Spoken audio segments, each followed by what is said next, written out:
Class 8 ये आपके आज 18 चैप्टर एक्सप्लेन करूँगी। टोपी नाम है इसका। टोपी नामक प्रस्तुत पाठ में लेखक संजय ने लोक कथा का पुनर्सर्जन किया है। लोक कथा है कोई, यह कहानी अत्यंत गहरा सामाजिक सरोकार रखती है। यह कथा राजा के शासन से जनता के संबंधों को समीक्षा करती है। इसके माध्यम से राजतंत्र और लोकतंत्र का अंतर भी अत्यंत रोचक ढंग से समझा जा सकता है। इसकी प्रमुख पात्र नन्ही गौरैया है। इसका कैरेक्टर कौन है?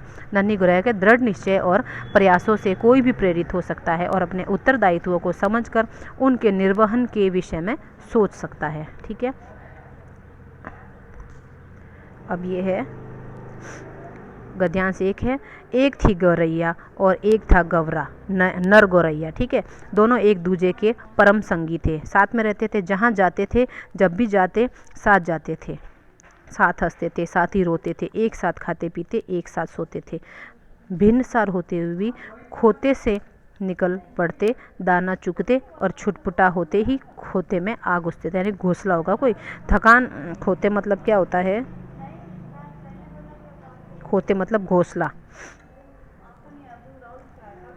अब थकान मिटाते और सारे दिन के देख सुने में हिस्सेदार बटाते। एक शाम गौरैया बोली, आदमी को देखते हो कैसे रंग बिरंगे कपड़े पहनते हैं, कितना फबता है उन पर कपड़ा, कितना जचता है। ठीक है, खाक फबता है, गौरा तपाक से बोला।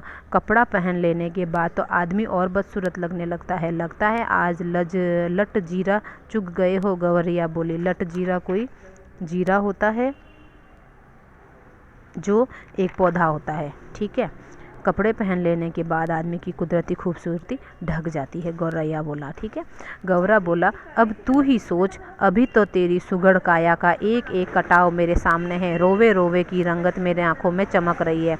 अब अगर तू मनुष्य की तरह, आदमियों की तरह अगर खुद को सरपा ढक ले तो तेरी सारी खूबसूरती ओझल हो जाएगी कि नहीं? कपड़े केवल अच्छा लगने के लिए नहीं, गौरैया बोली, मौसम की मार से बचने के लिए भी आदमी पहनता है। अब तू नहीं समझती, गौरा हंसकर बोला। कपड़े पहन कर जाड़ा गर्मी, जाड़ा मतलब सर्दी, गर्मी बरसात सहने की उनकी शक्ति भी भी जाती रहती है। और इस कपड़े में बड़ा लफड़ा भी है। कपड़ा पहनते ही पहनने वाले की औकात पता चल जाती है। आदमी की हैसियत में भेद पैदा हो जाता है। अमीर लोग होंगे वो ब्रांडेड कपड़े पहनेंगे, गरीब होंगे वो कम पैसों में आए वो कपड़े पहनेंगे, सस्ते सस्ते। फिर भी आदमी कपड़ा पहनने से बाज नहीं आता, गौरैया बोली। नित नए नए लिबास सिलवाता है। लिबास मतलब कपड़े, ड्रेसेस। यह निरा पोंगापन है, गौरा बोला। आदमी तो लिबास से फ़कत लाज ही नहीं ढकता, हाथ पैर तो चलने की फिरने काम करने के वास्ते है। अभी भी उन्हें दस्ताने और मौजे से ढक लेता है। सिर पर लटे हैं, उन्हें भी टोपी से ढक लेता है। अपने तो नंगे ही भले, ये गौरैया बोल रहा है। उनके सिर पर टोपी कितनी अच्छी लगती है, गौरैया बोली। मेरा भी मन टोपी पहनने को करता है। अब टोपी तू पाएगी कहाँ से, गौरा बोला। फिर टोपी तो आदमियों का राजा पहनता है, जानती है? एक टोपी के लिए कितनों का टाट उलट जाता है। टाट मतलब सिर। एक टोपी के मतलब राजा ताज पहनने के लिए कितने युद्ध करता तब जाके ताज पहनता है ना। जरा सी चूक हुई नहीं कि टोपी उछलते देर नहीं लगती। मतलब राजा टोपी पहनना मतलब राजा जितना काम करने का है महान।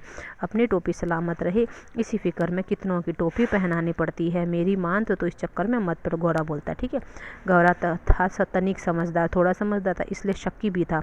जब गौराइन थी जिद्दी और धुन की पक्की, ठान लिया सो ठान लिया, उसको ही जीवन का लक्ष्य मान लिया। कहा गया है कि जहाँ चाह वही रहा।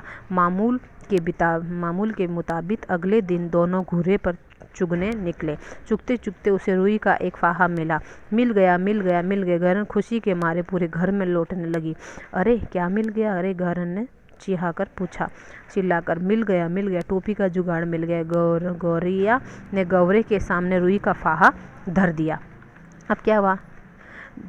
तेरे जैसा ही एक बावरा और था, गौरा बोला। रास्ते चलते चलते उसे अचानक एक दिन पड़ा हुआ चाबुक मिल गया।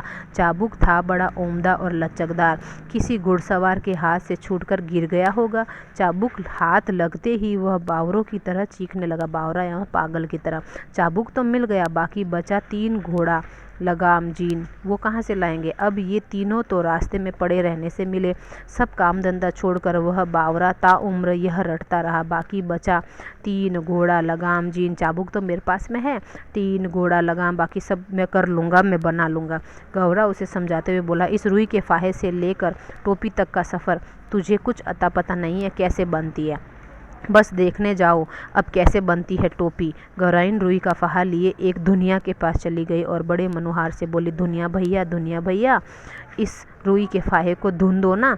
धुनिया बेचारा बूढ़ा था, जाड़े का मौसम था, उसके तन पर वर्षों पुरानी तार तार हो चुकी एक मिजई पड़ी थी, कुछ शॉल होगा। वह कांपते हुए बोला, तू जाती है कि नहीं, देखती नहीं अभी मुझे राजा जी के लिए रजाई बनानी है। एक तो यहाँ राजा का ऐसा राजा है जो चाम का दाम लेता है, ऊपर से तू आ गई फोकट की रुई धुनवाने, चल हट यहाँ से। उज्र करो भैया, गौरन बोली, मैं तुम्हारी पूरी उजरत दूंगी, मतलब पैसा दे दूंगी। इसे धुन दो भैया, आधा तू ले लो, आधा मैं ले लूँगी। वह झट से तैयार हो गया। घरे चौचर उसकी ताती पर, मतलब वो चरखा चला लग गया। उसने बड़े मन से रुई धुनी, लो इसे, इसमें से आधी दुनिया ले लिया और आधा गवारिन ने ले लिया। ठीक है, अब ये तो एक स्टोरी है ऐसे। इससे उत्साहित गौरा गौराइन एक कोरी के यहाँ गए और कहने लगे, कोरी भैया, इस धुनी हुई रुई से सूत काट दो। कोरी की कमर झुकी थी, उसने बदन पर धज्जी धज्जी हो चुका एक धुस्सा डाल दिया। वह बड़ी अनिच्छा से बोला, तुम लोग यहाँ से भागते हो कि नहीं, देखते नहीं अभी मुझे राजा जी के अचकन के लिए सूत काटने हैं, मुझे फुर्सत नहीं है मुफ्त में मल्लार गाने के लिए, फ्री में कौन करेगा, ऐसे बोला। भैया इस मुल्क में से सब काम क्या राजा जी के लिए ही होता है। गौरन अचरज से बोले, तू किस मुल्क से आई है। कोरी ने उसे भर आग देखा, जानती नहीं यहाँ का चलन, खट मरे बरधा बैठा खाए तुरंग, ऐसा कुछ बोला उसने मुहावरा। यहाँ सब राजा जी के नाम पर और राजा जी के लिए होता है। राजा जी के लघुए भगुए भी तो यहीं से बनते हैं, सारे जो ताम झाम है, ठीक है, इसी में उनका भी काम होता है। मुकरो मत भैया, हम तुम्हें माकूल मुआवजा देंगे, मतलब पैसे दे देंगे। गौराइन बोल पड़ी, इसे काट दो, आधा तुम ले लो, आधा मैं ले लूँगी। कोरी भी तैयार हो गया। इतनी वाजिब मजूरी पर काम न करना मूर्खता होगी। तन तन करके उसकी तकली चीरती ताता थैया करने लगी। काफ़ी महीन और लच्छेदार सूत काट दिए उसने। कदम कदम पर मिलते कामगारों के सहयोग से गौराइन को आगे बढ़ने का पर उकसा दिया। इसके बाद वे दोनों बुनकर के पास गए, इसरार करने लगे, बुनकर भैया इस कते सूत से कपड़ा बुन दो। बुनकर उन्हें अगबग होकर देखने लगा, हटते क्यों नहीं हो यहाँ से, देखते नहीं भी मुझे राजा जी के लिए बागा बुनना है, अभी थोड़ी देर बाद ही राजा जी के कारिंदे हाजिर हो जाएंगे, साव करे भाव तो चबाव करे चाकर। इतना कहकर बुनकर अपने काम में मशगूल हो गया। इसे बुन दे भैया, गवारिन ने साहस संजोकर कहा, हजम सेंत मैत का काम नहीं करवाते, इसे बुन दे और आधा तू ले ले, आधा। अब देखो वो रुई का फाहर कब लिया था उसने, आधा आधा बांटती चली गई, उसके कितने रह गया होगा ना। तो अभी ये चैप्टर बहुत सारा है, इतना जब तक रीड करो, नेक्स्ट कल मैं आधा चैप्टर बाकी कराऊंगी, इसको रीड करना। ओके बेटा।